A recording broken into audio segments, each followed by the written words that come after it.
Okay, gonna go over on the prep some. As you can see, the aluminum is kind of dull, aged a little bit. So I sanded it prior to priming it. And this part here, you can see how I've sanded it to get some good metal to stick to.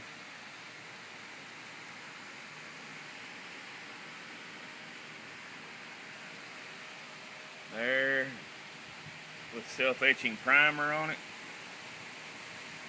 I don't know for sure, but I understand it's very important to use self-etching primer so it will bond to the aluminum.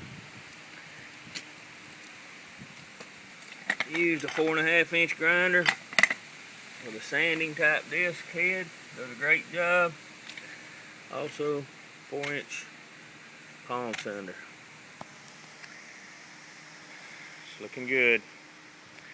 I've already done some of the inside. Of course, I wipe it down good with lacquer thinner once I have sanded it 2 or 3 times to get any residue left off, any oil, any sweat.